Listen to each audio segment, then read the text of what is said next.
Good morning, everyone. Myself, Monica Das, Assistant Professor, Department of Pharmaceutical Chemistry, School of Pharmacy, the Newton University. Today, I am going to discuss about the topic electrophilic addition reaction. That is from second semester, first year, BPharm. So, moving ahead, what is the definition of electrophilic addition reaction? An addition electrophilic addition reaction is a chemical reaction where a positively charged electrophile adds to a molecule with a double or a triple bond, breaking this pi bond and forming two new single sigma bond.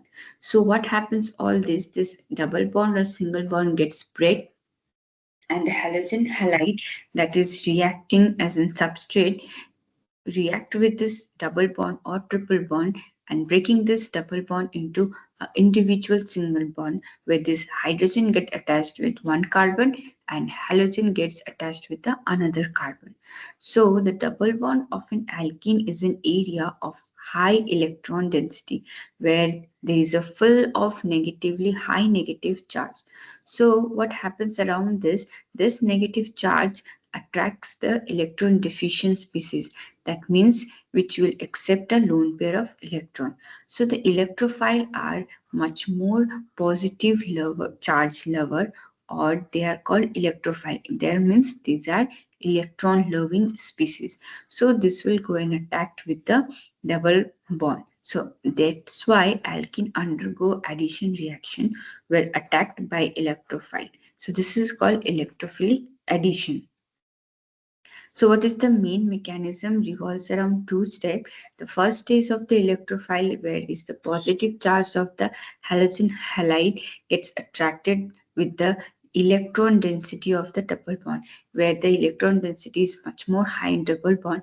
This positive charge of the hydrogen halogen gets attracted, and this halide bond gets break and get attached to the double bond, where the double bond also break into a single bond to form a carbocation. This pi bond breaks and a bond gets towards the carbon, forming a carbonation.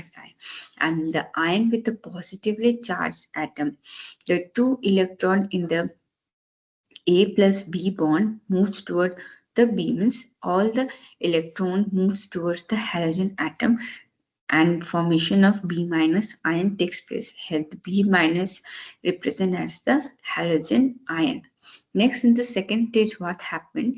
Electrophilic addition. The B minus acts as an electrophile and attacks the carbocation. The lone pair of the electron on the B minus ion are attracted towards the positively charged carbon form in the carbocation and form a bond. This bond is coordinate bond because both the electron in the bond joins B minus to the carbocation. Next, if there is a reaction, but what happens? There is a problem in this reaction because as alkene exists in two forms, that is symmetrical alkene and another is asymmetrical alkene.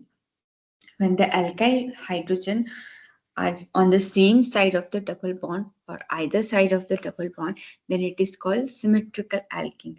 And if the hydrogen and alkyne are on the equal number of on either side of the double bond, then it is called asymmetrical alkene. So there is a problem in joining of hydrogen and halogen. So the question where we should put this hydrogen and halogen, where there will be the addition.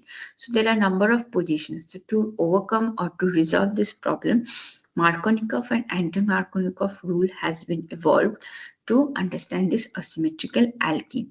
So what happened in Markovnikov rule, when the protic acid is added to an asymmetrical alkene, the acidic hydrogen attaches itself to the carbon having a greater number of hydrogen substitute.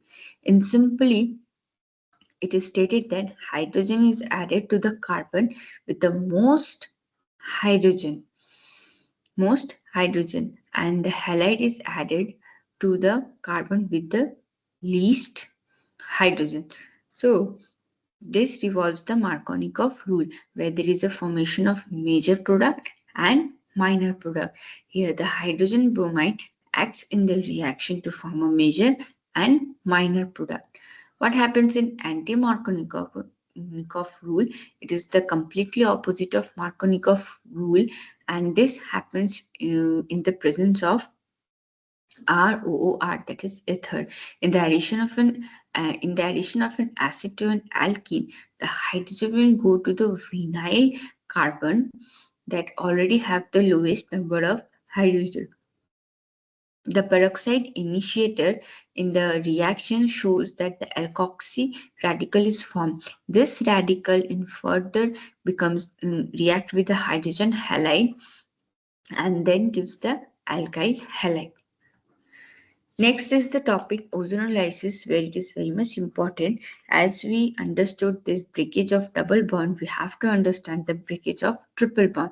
So what happened if this alkyne or alkene is reacted with another compound? Like in oxidation of alkene with the help of ozone gives alcohol, aldehyde, ketone or carboxylic acid.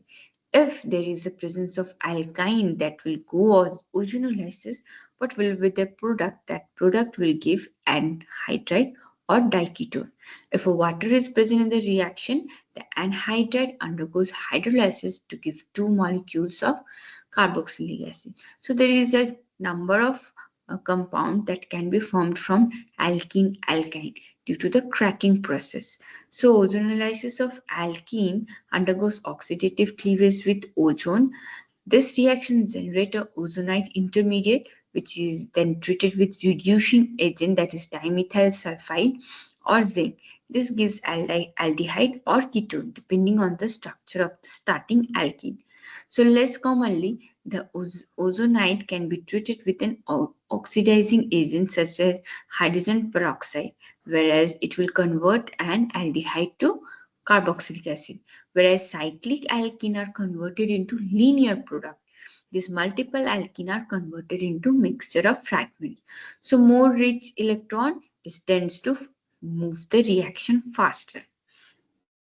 So this is a summary of whole reaction, that what happens in ozonolysis of alkene. The alkene reacts with the ozone, then forms an ozonide, that is intermediate. So after intermediate is formed, according to the reagent, it may undergo reduction, it may undergo oxidation. So what happens in reduction? If the reduction reducing agent is given, that is dimethyl sulfide, it will break into ketone and aldehyde. And if an oxidative reagent is given, that is hydrogen peroxide, it will get converted into ketone and then two molecules of carboxylic acid. So it depends upon the first initiative structure that is taken as an alkene.